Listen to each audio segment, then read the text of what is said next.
नमस्कार दोस्तों, आज मैं आपको बताने वाली हूँ नवरात्रि के लोकप्रिय नृत्य रूप को गरबा क्यों कहा जाता है। तो आइए जानते हैं इसके पीछे का रहस्य।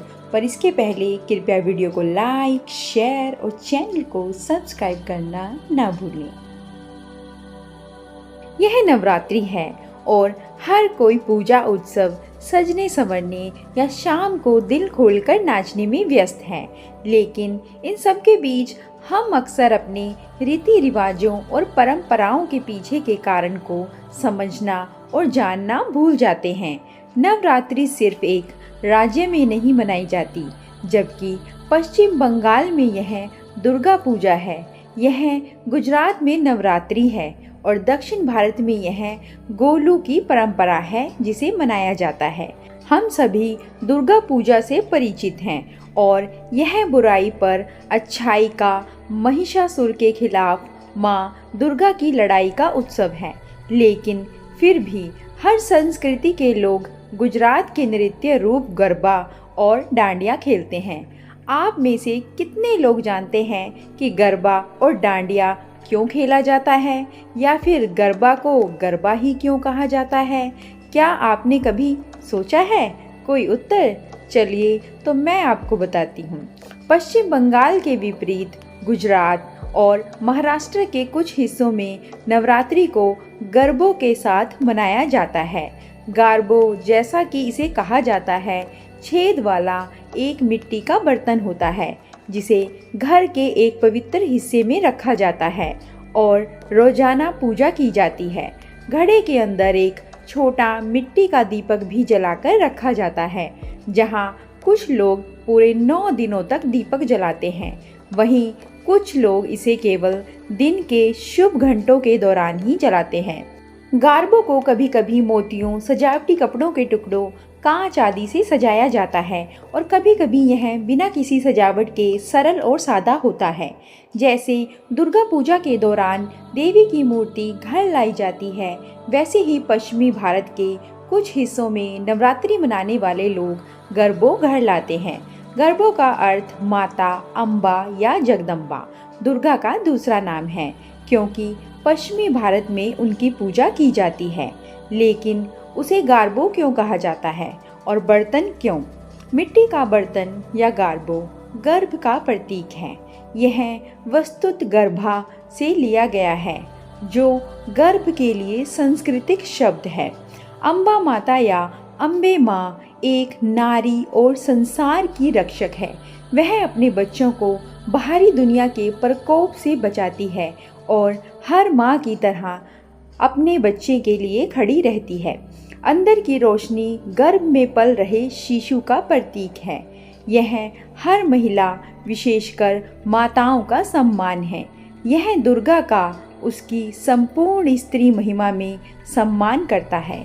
गर्भ भी जीवन देने वाला है, जहाँ शरीर सबसे पहले जन्म लेता है और आकार लेता है। यह प्रत्येक व्यक्ति और उनके शरीर का भी सम्मान कर रहा है, जो अपने भीतर शक्ति रखता है। नवरात्रि के दौरान खेले जाने वाले नृत्य को गरबा कहा जाता है और इसका नाम गरबों के नाम पर रखा गया है।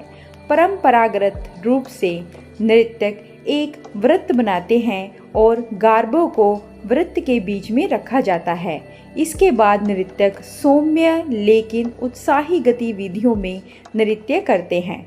नृत्य गतिविधियाँ आध्यात्मिक गतिविधियों से ली गई हैं और सूफी संस्कृति के समान हैं। गरबा नृत्य का अर्थ है कि व्यक्ति के अंदर गर्भ मौजूद है। गर्भ पूरे शरीर का प्रतीक है और नृत्य शैली के माध्यम से नृत्यक अपने भीतर मौजूद दिव्यता की पूजा करते हैं और उसे प्रसारित करते हैं।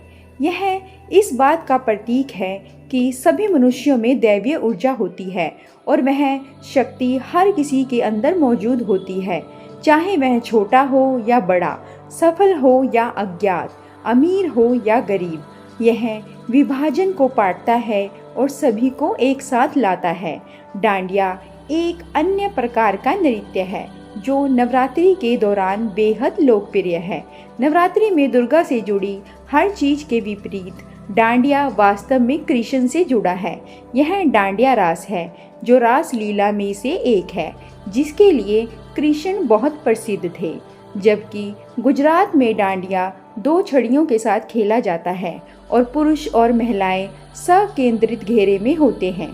राजस्थान में एक अन्य प्रकार का नृत्य है जिसे डांग लीला कहा जाता है, जो डांडिया के समान है लेकिन केवल एक छड़ी के साथ खेला जाता है।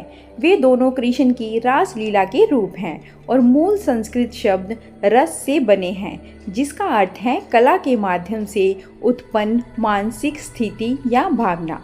डांडिया को वास्तव में तलवार नृत्य के नाम से जाना जाता है। इसमें जोरदार नृत्य है और स्टेटस के जरिए माँ दुर्गा और महिषासुर के बीच लड़ाई का मंचन किया जाता है।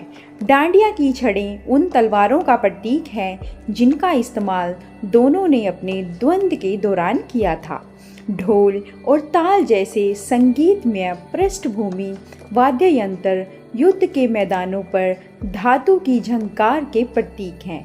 डांडिया की गतिविधियां गरबा की तुलना में बहुत अधिक जटिल और जटिल हैं।